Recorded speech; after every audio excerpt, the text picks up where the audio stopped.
Hey, what's up you guys? It's Dorothy and welcome back to my channel. If you're new here, thank you for stopping by. Don't forget to give this video a big thumbs up. Comment down below what you want to see in the future. Click that subscribe button and don't forget to turn on my post notifications. That way you lovely people get notified every single time we go into a new chapter of whatever book we are on. In today's video, we are going to go into chapter 32 of Good Girl, Bad Blood by Holly Jackson. And it's getting so good and we just need to keep continuing on with it. That's why there's so many videos being pre-filmed with me in this shirt. But yeah, let's get right into it. Alright, this video may contain sensitive topics and foul language. If you do not wish to continue, please click off of the video now. You have been warned. Chapter 32. Makes me sick. That's what the text said from Naomi Ward. Pip sat up on her bed, clicking on the photo Naomi sent with the message. It was a screenshot from Facebook, a post from Nancy Tango Tits, the name of Max Hastings' profile, a photo of Max, his mom and his dad, and his lawyer, Christopher Epps. They were gathered around the table in a lavish-looking restaurant with marble pillars and giant stone vases filled with tropical plants in the background. Max was holding up the phone to get them all in the frame, and they were smiling, all of them, glasses of champagne in their hands. He tagged them in the Plaza Hotel in New York, and the caption read, "Celebrating." The room immediately started to shrink, closing in around Pip. The walls took an inward step and the shadows in the corners stretched out to take her. She couldn't be here. She needed to get out before she suffocated inside this room. She stumbled out of her door, phone in hand, tiptoeing past Josh's room to the stairs. He was already in bed, but he'd come in to see her earlier with a whisper. Thought she might be hungry. Leaving her a box of Cracker Jacks he smuggled from the kitchen. Shh, don't tell Mom and Dad.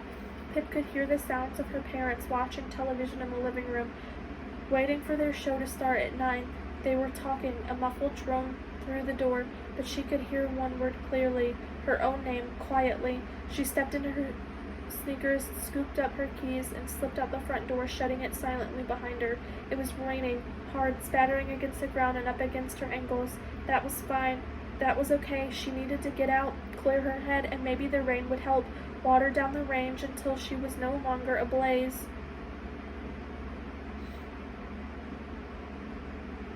Just the charred parts left behind. Pip ran across the road into the woods on the other side. It was dark here, pitch dark, but it covered her from the worst of the rain, and that was fine too, until something unseen rustled through the undergrowth that scared her. She returned to the road, safe along the moonlit sidewalk, soaked through. She should have felt cold. She was shivering, but she couldn't really feel it, and she didn't know where to go. She just wanted to walk, to be outside where nothing could shut her in. So she walked to the end of Thatcher Road and back, stopping before she reached her house, turning and walking the road again, up and down and back again, chasing her thoughts, trying to unravel their ends. Her hair was dripping by her third time coming back. She stopped dead. There was movement. Someone was walking down the path in front of Zach's house, but it wasn't Zach's house anymore. Not anymore, at least. The figure was Charlie Green, carrying a filled black bag toward the garbage can left out near the path. He jumped when he saw Pip emerging from the dark. "Ah, Pip, sorry," he said, laughing, dropping the bag in the trash can. "You scared me. Are you?" He paused, looking at her. "God, you're soaking. Why aren't you wearing a jacket?" She didn't have an answer. "Well, you're almost home now. Get in and get dry," he said kindly. I, she stuttered, her teeth chattering. "I can't go home. Not yet." Charlie tilted his head, his eyes searching out hers. "Oh, okay," he said awkwardly. "Well, do you want to come to our place for a little while?" "No, thank you," she said. She added hastily, "I don't want to be inside." "All right," Charlie shuffled, glancing back at his house. "Well, do you want to sit on the porch to get out of the rain?" Pip was about to say no, but actually maybe she was feeling cold now. She nodded. "Okay, sure," Charlie said, beckoning her to follow him down the path. They stepped onto the covered front steps, and he paused. "Do you want a drink or something? A towel?" "No, thank you," Pip said, sitting down on the dry middle step. "Right now." "Right," Charlie nodded, pushing the reddish hair back from his face. "So, are you okay?" Pip began. "I've had a bad day." "Oh," he sat down on the step below hers. "Do you want to talk about it?" "I don't really know how," she said.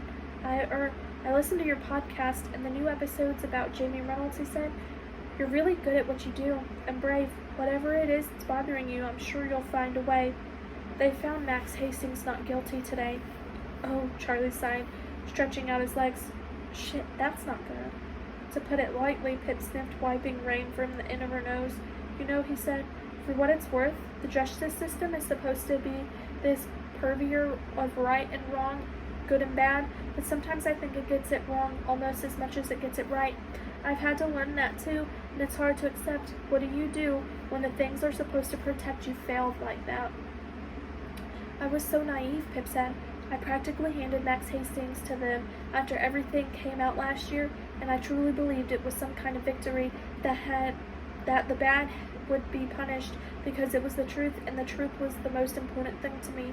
It's all I believe in and all I cared about, finding the truth, no matter the cost. And the truth was that Max was guilty and he would face justice.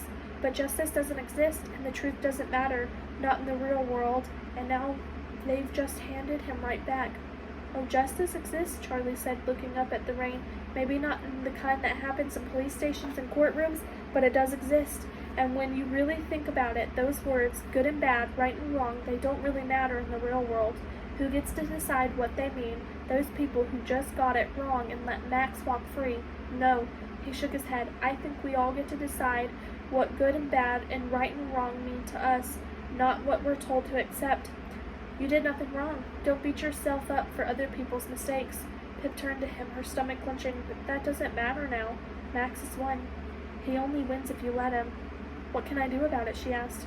From listening to your podcast, sounds to me like there's not much you can't do.